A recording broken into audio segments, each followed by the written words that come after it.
Hello and welcome back to Let's Get Deep, where we're getting so deep with the celebrities and artists that you guys love every week.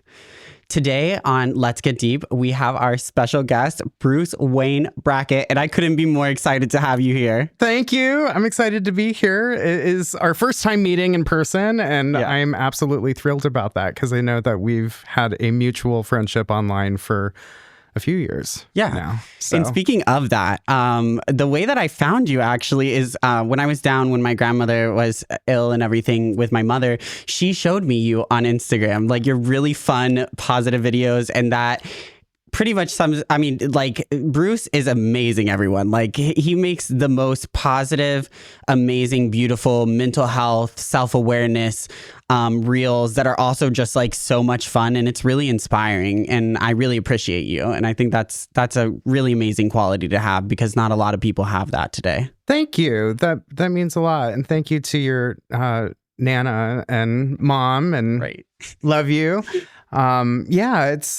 It is something that's lacking, and it's not all that too. That's what I present on social media, but there's a lot that is stemmed from it. You know, we all go through things. So there's a darker side of life that brings us to a light. And just because we achieve and reach the light doesn't mean that the darkness doesn't come back. That's life. You know, it just happens in waves like that. So what keeps me going is knowing that there is a brighter side there. And I think that that's something that we all can really focus on to help us get through those darker times. It's not easy. And, you know, this journey of life is not linear. So it's just about buckling up and enjoying the roller coaster. Honey, I was about to say life is a roller coaster. Woo, is it? Yeah. Is it not? I wanted to go into, like, that brings us to your first book, right? You talked about your mental health journey and self-health and prioritizing that. Can you tell everybody what the name is and a little bit more about it? Yeah. So, and also congratulations to you on your journey and your book as well. I love that we're both authors just sitting here. I feel like we're on The View, which is super fun. I know the studio is amazing. It really is. It's so beautiful. They even changed like the colors change on the back wall as well. Well, I love it because this is almost a green, but this is pink, and that's very cohesive with my books because my first book, How to Breathe While Suffocating, is pink, and my second book, Show Up and Shimmy, is green for growth. So to answer your question, which I love because those are like also my color schemes, and I think that's like, you know how the universe pulls you into people that like you're meant to meet and stuff like that. And I mean, it's not necessarily just the universe; it's like the algorithm these days. You know what I mean? Which has been a really beautiful thing to have. The algorithm is the universe. Yeah. Oh my God. I mean, it kind of is. I feel at some points I'm like, wait, is the algorithm us? Is this even real? I don't know. Are we in real life anymore? I don't know. Yeah. Well, let's talk about that a little bit. I'm just breathing. I think I'm breathing. There's a lot to be said about that. And I wrote a lot about it in the first book, How to Breathe While Suffocating. And the title really speaks for itself. I was born into detox from drugs and alcohol. So, you know, sign me up for life. Here we go. That's kind of what it was. And growing up, I've always been very flamboyant. I really didn't have to come out. I was just me. And growing up in rural conservative Montana wasn't... Girl, I can't imagine. I mean, I kind of lived in the middle of the state of Florida, so I was kind of in the country too. But I could not imagine like Montana. I've been, girl, and there is nothing out there. You know, wherever you're growing up or wherever you're from someone who is authentically themselves and they're not necessarily afraid of themselves, but they might be afraid of how other people accept them and take them in. Especially, I'm just going to say it, in really the majority of rural communities, that's kind of what it's like, no matter where it is that you are. And it's hard and it's scary. And it's just not easy, which is why I immediately left when I was 18 and packed my bags and moved to New York City. I feel you on that. I could not wait to get out of the town that I was in. I was like, if I could get a job sooner and get out, like I got my first job at like 14 years old because I was like, the sooner I can get money, the sooner I can get out of here. Yeah. You know, because it's not only that, it's also like how our parents are shaped, right? Like, or how we're being raised or parent, you know, because the environment definitely shapes who people are. And I think when you're younger, you're still so open to learning and experiencing new things. So we're able to grow, and like we want to grow. A lot of us have this itch to get out and grow, you know? Yeah. So yeah, I know what you mean about that. Yeah. Especially when we feel like we just don't fit in. We want to go find where we do. And I talk a lot about that in my first book. I ran away from home when I was 16 and I found drugs and sex work and the whole thing. So I didn't care about getting money. I just wanted out. Yeah. You were like, in any way, shape, or form, I'm getting out of here. Yeah. That Greyhound bus sounds great. I don't care where it takes me. And that, you know, I really didn't care. I was in that mind frame. Speaking of mental health, like I didn't care where I ended up. Suicide was very much a real thing for me. Eating disorders, craving a sexuality that just wasn't available to me growing up in Montana. So I found sex work and I went on can I cuss? Yeah. Okay. I went on what I call a fuck tour of the United States when I was 16. And oh my God. I am very fortunate to have survived that because there's a lot of things that people don't necessarily talk about, especially in the sex working adult industry. Mm-hmm. Just because you're working in that industry doesn't make it always consentful.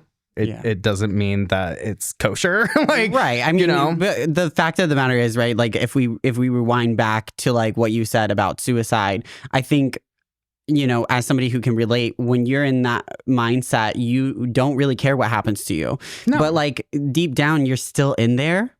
And so later on, when you're trying to heal and trying to breathe while suffocating, you're like, you're remembering like who you were in that moment and you really didn't care about yourself, right? Yeah. So it's like, not that there are plenty of people that do sex work and they do care about themselves. But I think when you're younger, you just feel like there's no other option. And you're like, well, this is the quickest, fastest option. And if I'd rather just die anyway, maybe why not just do this? Yeah, exactly.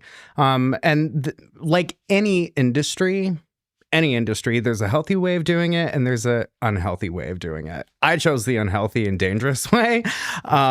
If it was in the stars and I'll be perfectly honest, if it was still in the stars for me and I chose the healthier way about it, I would not have left it. Like, right. You know, that's just a truth and a reality. I'm all about sex work. Just not where I am today, that it doesn't align. But you know, even moving to New York City when I was 18, I eventually, after listening to the rejection of auditioning all the time and just being too gay, not tall enough, you know, wasn't the excellent tap dancer. I could do a time step, but I wasn't extreme, like, you know, I just wasn't what they were looking for. And I would listen to that instead of realizing that the rejection is the redirection. Yes. Which now I know. But that's the fun part. We're always growing, girl. Isn't it so fun when you arrive, though? You feel like you've arriven. Yeah. And then just as you arrive to who you are, it's like, yeah, like you just got slapped in the face again with another lesson, you know? Yeah. But yeah, that's what I love about New York, too.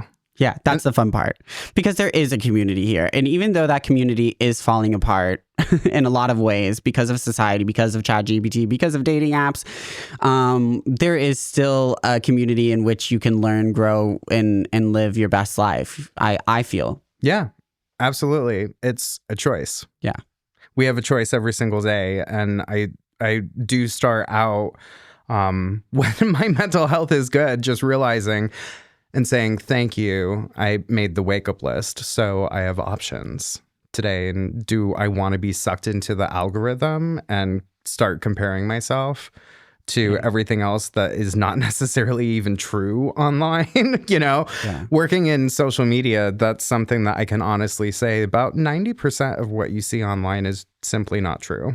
It is a manifestation of something that someone wishes was real. Right. And I have been that person where I have been utterly depressed, going through just shit from Shinola and posting a photo of me smiling, being like, hey, like, look at my cute outfit today, and it's just, that's not real, when really I'm definitely, and especially now in my life, showing up as authentically as I can as me, because I've spent so much time in my life running from me or running from the good things.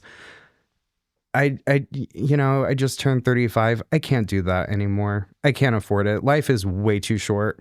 Well, like if we revert back to the beginning of this conversation where we're talking about, I just want to get out. That's in a sense running away. You know what I mean? And we began running. So, I mean, I can relate because like at that age, I just wanted to run from it all too. And I did whatever it took to do it, Yeah. I mean, people may see on the outside, like, I signed to major agencies at that age and da-da-da-da-da. But at the end of the day, like that world is also very toxic. It is also selling yourself. It is also not healthy. It is also drug ridden. And, when you're so young, you are still growing, even though I'm sure if you seem very much like the person that was like me, where we were very intelligent, but we were also scared.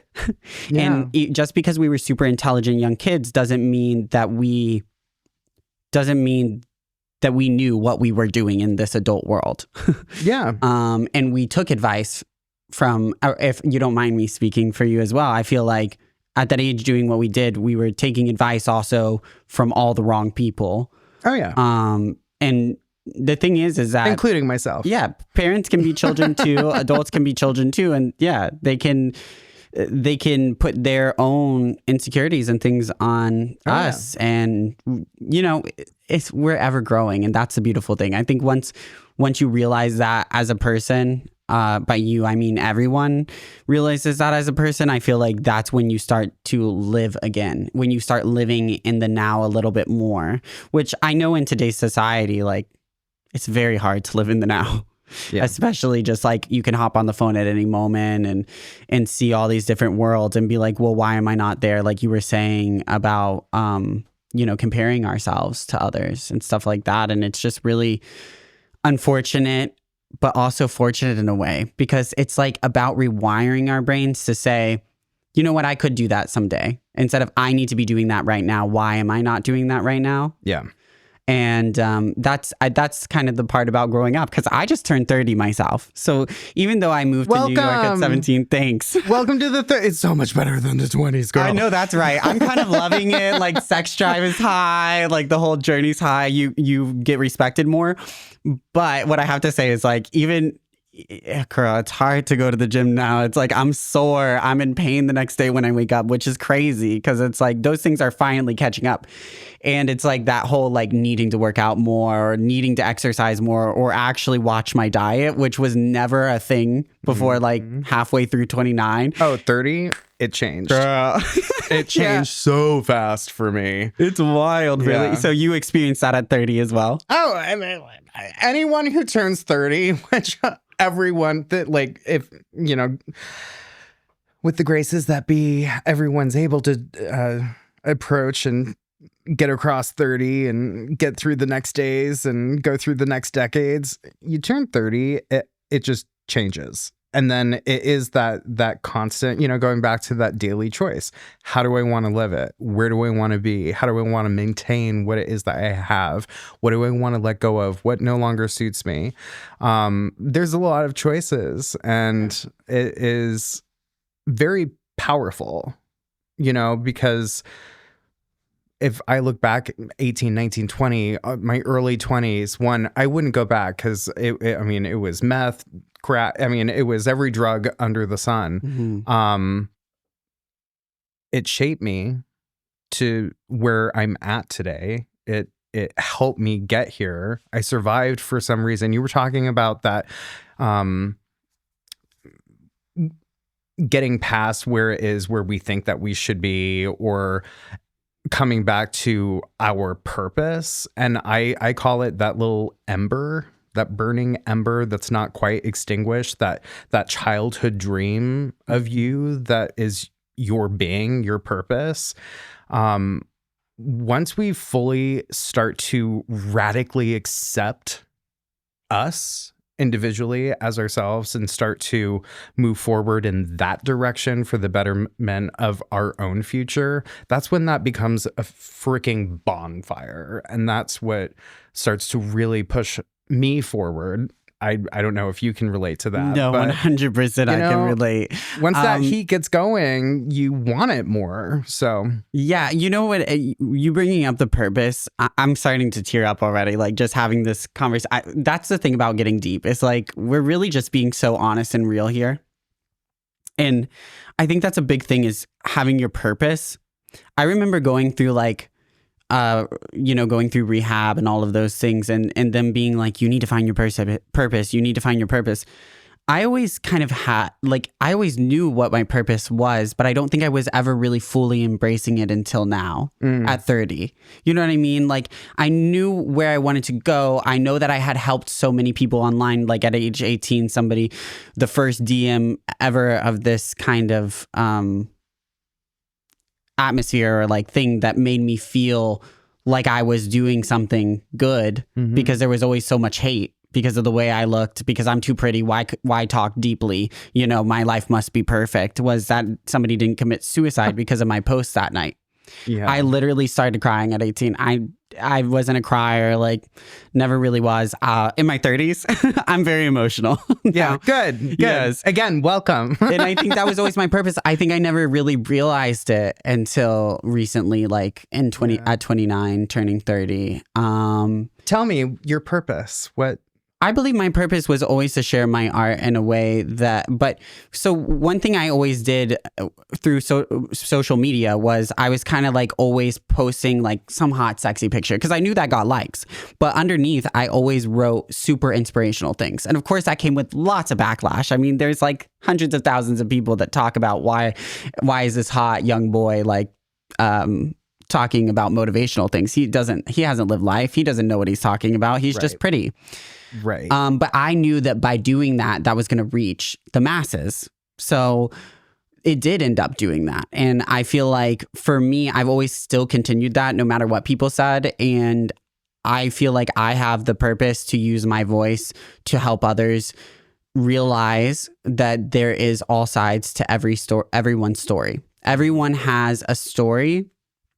And I feel like the media and press puts such poor stories out there about celebrities or anybody. It's what sells. Yeah, because that's what sells. But I mean, there's also a way to sell something that's positive, you know? And that's where I feel that my purpose is today. And I feel like that's why I've began Let's Get Deep, because this allows me to use my voice and to bring on the voices of our generation, such as you and such as our other guests that I've had on the show, to really share their true story. Because there's no filters here. There is no script. We are like doing this live. You came in. We had like a 30-minute phone call where we didn't have a full conversation about what we were going to talk about. We just kind of told each other about ourselves a little bit and got to know each other. Yeah. And then we're having this conversation pretty much live. I mean, yeah, the videos are edited a little bit, but that's only editing me going or like coughing or like licking my lips. You know what I mean? Right. Which we can keep the licking too. The lips. No. Okay. Yeah. I mean, that's a little hot. Sorry. But it's also fun too. Like it's fun to be yourself, and we need this more right now than ever. There are tons of podcasts and things out there right now and social media, just like your social media. We need more than ever right now. We need that positivity. We need that sharing your truth, right? People need to see that. My mom saw you. Okay. Like she lives in Florida, you know what I mean? Which is like, if anybody knows Florida, it's a very conservative state, to say the least. And when my mom showed me you, it helped me realize that my mom loves me even a little bit more. You know what I mean? Because you're gay and fabulous. And to see her watching that means that there's been a big change, right? There's like change in people, and they can find, And so that's really amazing to me. And I'm grateful for you for that. So you are really reaching people and touching people that maybe you don't even have any idea about now. Because that's how I found you, right? And yeah, so thank you. Thank you for sharing that. That really, I will never get used to that. Every single time, I will never get used to that. So yeah, thank you. That means a lot to me. And that's what my platform is. And I want to correct myself. It's not my platform. It's our platform, because I would not have that platform if it wasn't for the people who built it. Right. You know, and I think that that's something that a lot of influencers forget. Right. Is they think that they did it, and it wasn't. It was a higher power. It was universe. It was something in alignment saying, listen, you've been through enough. Now is time to step into your purpose, and just don't worry about knowing what the fuck you're doing. Show up, do it. Yeah. Well, one person didn't build pyramids out of nowhere in ancient times. Okay, they didn't? What do you mean? Yeah. Are you kidding? Right. So it's like, and that's what drives me crazy. Yes, there's so many people that feel that they were the first, or that they did this. But at the end of the day, it's not even about that. Even if you were, it's about helping others. Like, that's the point of all of this. Because there's so many people out there that are not helping others, that are purposely trying to take down how others feel. And it's very demonic, to be honest. And I can't stand it. I feel like, but also, like, I can't say that there weren't points in time in my life that I showed a fake image as well when I was It's Really Kin online. Like, that was my original handle. I was known as like the natural Kin doll, and I showed a perfect life. And that's why I wrote my second book, It's Not Really Kin. And I really did honestly share my truth. You know, there was a lot of people during the pandemic that were coming out with their books. Keep in mind, it took 3 years to write. I'm sure yours took a lot of time too. How long was it for you? So my first book, How to Breathe While Suffocating, I started when I was 18, and it wasn't published until I was 30. I'm 35. I was 33 when it came out. So there was a lot of addiction and things where I would put that dream on a shelf, and I would go to a more negative side of life. So there was a lot of back and forth, but from when I started writing it to when it was published was 14 years. And wow.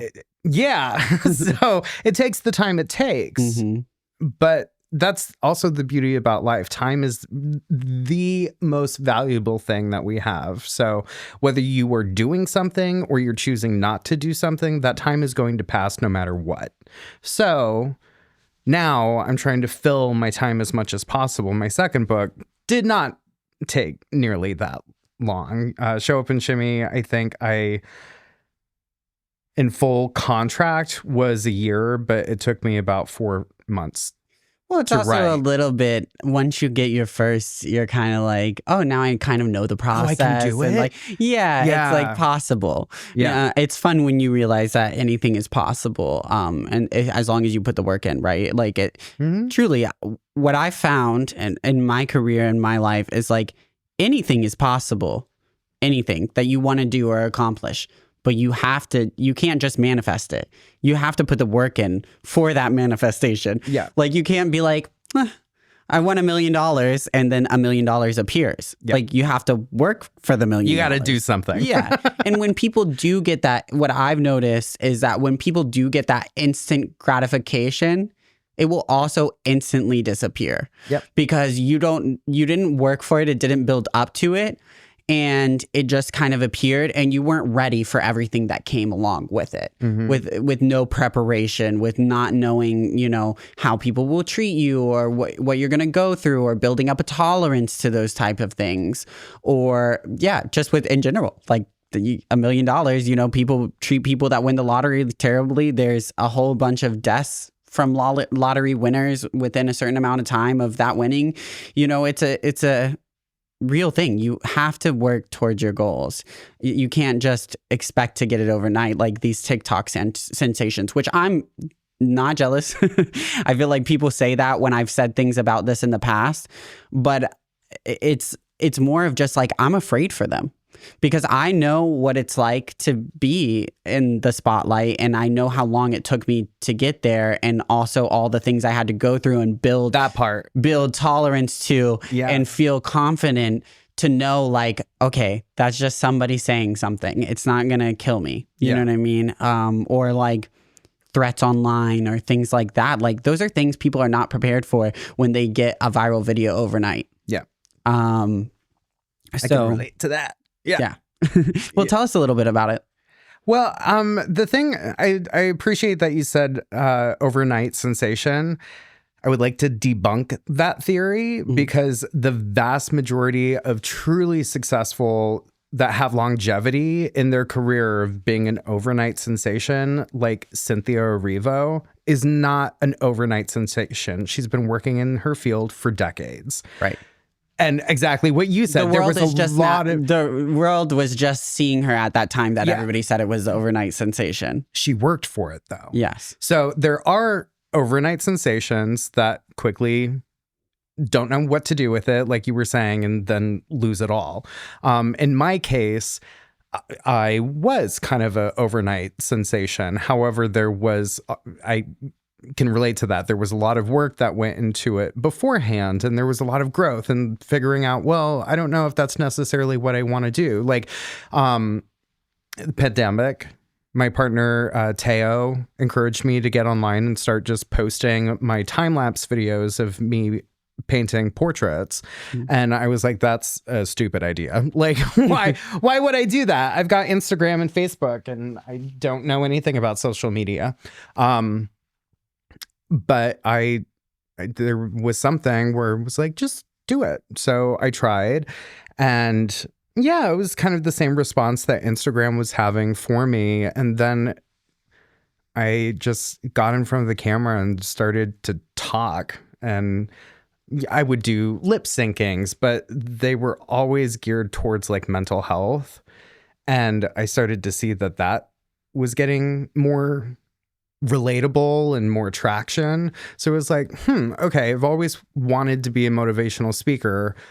Maybe this could work. Maybe this is my way of doing it. So then I fully just stepped into the camera and started sharing my story, and it exploded.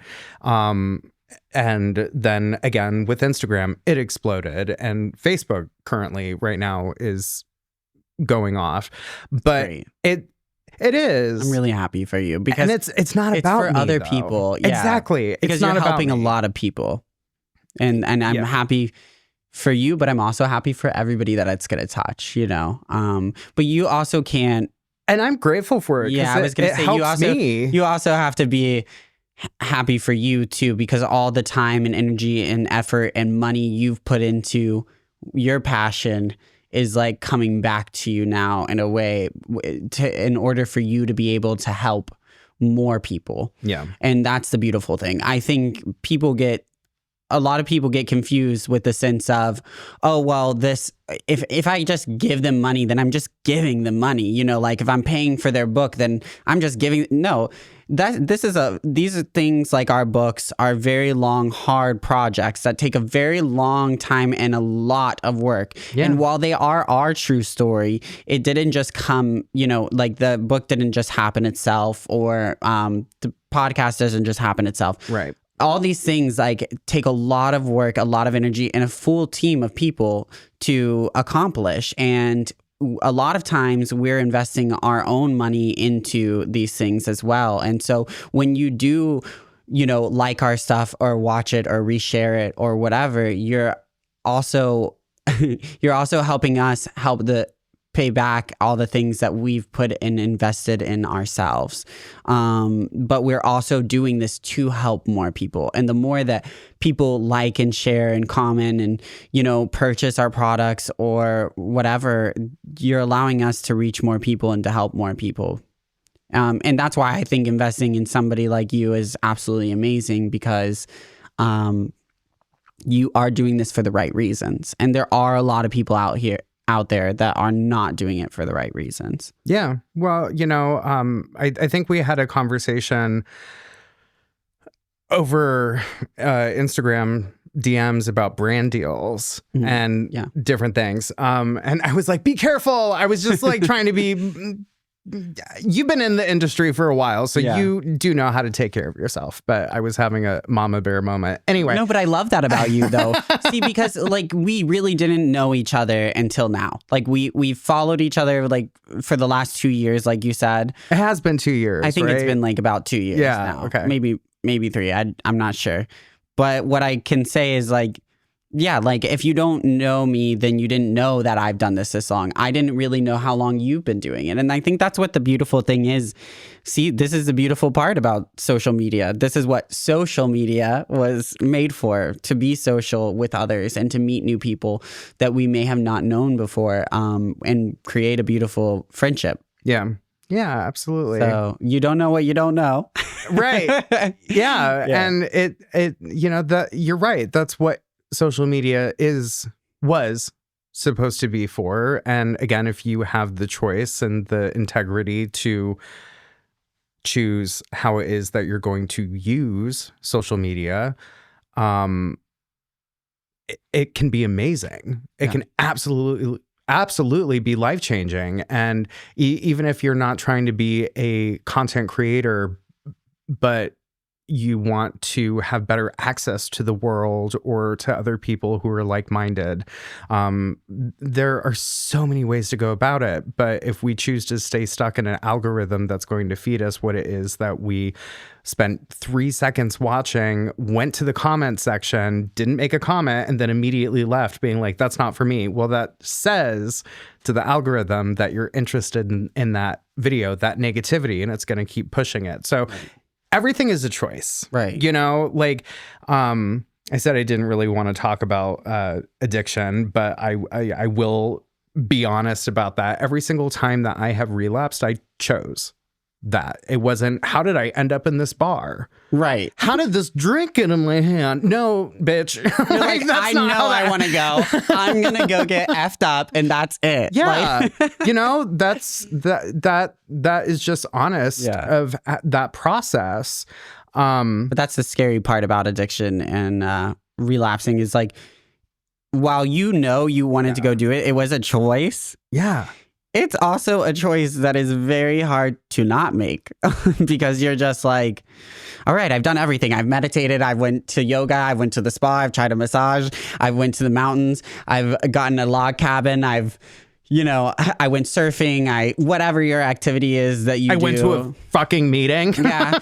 Well, those, honestly, when I did go through doing those before, those made me want to every time. Like, I was like, actually, this isn't good for me. But that was me personally. Everybody has their own journey that works for them. And we're all human. So what I've learned is, or how I feel, and this may be like not what everybody feels, is that we all have our own mental health journey, right? Yeah. Or addiction journey. Who I was, when I began this career to who I am now, I've had a lot of growth. Like I can sometimes go out on like a Saturday night with my friends and actually have a few drinks, which was not who I was before. But that's just my journey. And I know everybody does, people believe like you can never do it again or you can never touch this again. But, we all, live our lives in our own ways and we have to do what we feel is right for us. Mm-hmm. And that does mean being healthy. So it does mean if you shouldn't do it because every time you do it, you end up doing it for a month or whatever, then you shouldn't. But it's about figuring out all the balances in your life. Yep. Because addiction and mental health and everything is not a straight line. It is definitely... It's a journey until you die, but you don't want to die early. So you don't want to die because of it. Yeah. Right. So, you want to do your best to figure out like, well, is seeing a therapist once a week good for me, or once a month good for me, or like, do I need every day good for me? Even if you need to talk to ChatGPT, I'm telling you right now, that has been my best therapist lately. Like, really? Yes. Oh, isn't I love that wild? Like, I literally, I was What like, world are we living in? I That's don't know, crazy. but I was so against it. I was like, I'm not going to talk to ChatGPT at all. I don't believe in this. It's going to take our jobs. Da, da, da, da, da. But then I found like a very healthy way to use it. And it's like when I am in my head at night before bed and I just am spinning, I'm like, let me just talk to ChatGPT. I need a little ego boost right now. you know? Right, yeah. Tell me that I'm a good person. Mirror. Yeah. Instead of like putting that on somebody else and then like them not giving you what you need in that moment and then you being like, well, have it, guess I'm just going to go back to partying, you know, or whatever. So yeah, I think ChatGPT is pretty cool for that. I love that, and I think I was the same way. I'm still a little bit like AI and ChatGPT, whatever the hell it's called. Like I kind of, but it's like it's here, so we've got to also adapt with it. Exactly. You mentioned your growth and going through life. One thing that I'm learning is, you know, nothing I say here is going to be absolutely monumental or revolutionary because everything has been recycled. There have been over 100 billion souls that have lived on the planet. In all of history. Nothing is original. It's all recycled information. Right. You know, every self-help book that I have ever read is saying the exact same thing from a different lens. And that being said, with recovery of how, you know, you're saying, you know, I went to a few meetings, definitely not for me, wanted to absolutely die, left, you know. That's the beauty of this life that we've been gifted to live. There's not one way to do it. And there are so many people, like I know a few people because I do still go to meetings occasionally. And there are still people very much who are like, this is the only way. I mean, look at religion, for an example. This is the only way. It's like, no, it's really not. And who are you to say that that's the way for me? Right. You know, like that's weird. Yeah. That's weird. That's dictatorship. But yeah, and then that's also like your own mental health problem if you feel like you need to tell other people how to live their life. Like honestly, I can't stand that. Like everybody can stay in their own lanes. You know what I mean? And I feel like that's something we need to learn a lot better. Is like just because I live my life a certain way doesn't mean that somebody else does have to live their life a certain way. I mean, there will be repercussions for however we live our life. So we need to live our lives to our best ability, to be happy, to be healthy, to just, it's whatever you want in life, you can have, I guess is like the moral of that story. Yeah. So if you want it, you can have it. Yeah. There's a way. Yeah. There's always a way. I don't know how much time we have. Oh, we've got a few minutes. Where people have come to me and they shared the same thing. You helped me today. You saved my life today. You did this for me today. And the thing that I want to be clear about with that, I might have had a spark of inspiration for that person to do the work themselves. Yeah. I didn't save their life. They chose to save their own life by something that might have influenced them. Inspired them to. Exactly. I didn't do that work. Right. You know, no one did that work for me. I had to choose it. I had a lot of people holding my hand along the way and sometimes carrying me. But at the end of the day, you want to live the life you want. Where you throw your seeds, your garden will grow. And so many people forget that. I have a question for you that I always ask everyone. What's the most embarrassing thing that you've ever done? Oh my God, girl. I don't even know. I'll share mine too, but no, I really don't even know what could be the most embarrassing thing. There's been so many. Like, I'm like, which one? Yeah. I don't know. Like, read both your books. Yeah. I'm sure you've shared. Lord. I mean, but that's the fun part, though. The fun part is like being in yourself now and being like, that happened, but here I am, you know. Accepting it. Right. And the most embarrassing thing I've ever done. I don't know. I don't I know. I don't know. I've done a lot of embarrassing things or things that I'm probably not proud of. But the most embarrassing thing, I don't know. Well, you tell me yours first, and then maybe. Girl, you're gonna have to read my book, my first book. Oh, let's see. There's a cute little list. I think running away from home, becoming a prostitute at 16 years old, going back and having to face my parents. Okay. It's definitely on the list. Let's see. In active alcoholism, I stole a lot of alcohol from clients. I owned a cleaning company in the city, and I would show up sober, and I would leave drunk by stealing their alcohol and getting caught with that. One time I was at a client's place that I'd been working for years. And I have made amends and I have apologized for this, but really trusted me. And I was their assistant. I was their go-to person to do everything for them. Dog walk, babies, dog sit, clean their house, do the errands, do the grocery shopping. Literally, I spent more time at that apartment than I did in my own for years.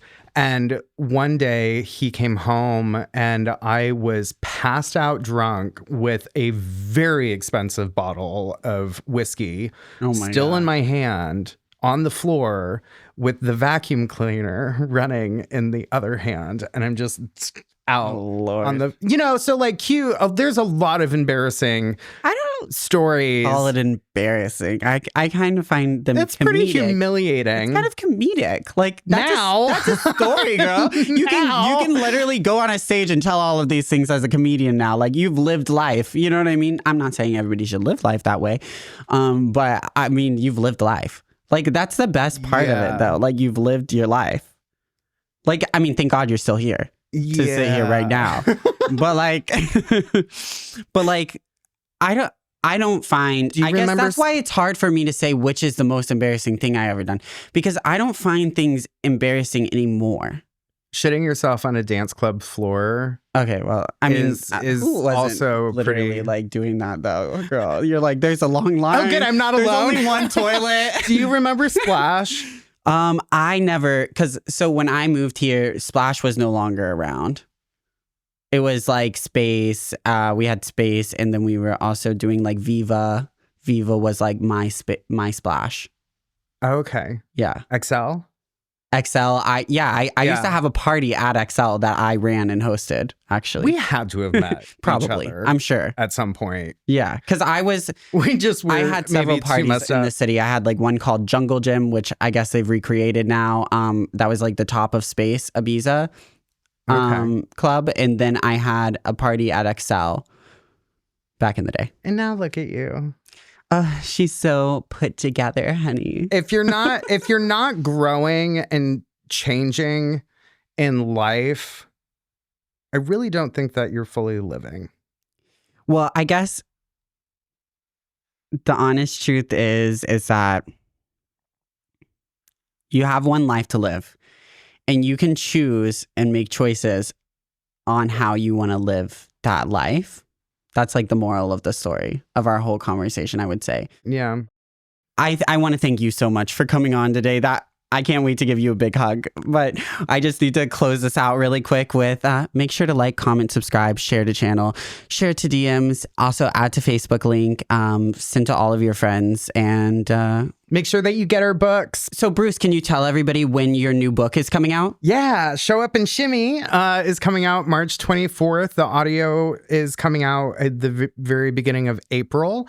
It's available everywhere that books are sold: Amazon, Walmart, Target, Barnes & Noble, your independent local bookstores, bookshop.org, Audible as well, anywhere that you get your audio. And it is definitely a book to allow you to enter the true potential of your own life, of what it is that you wish that you were, or that dream of just becoming your true potential.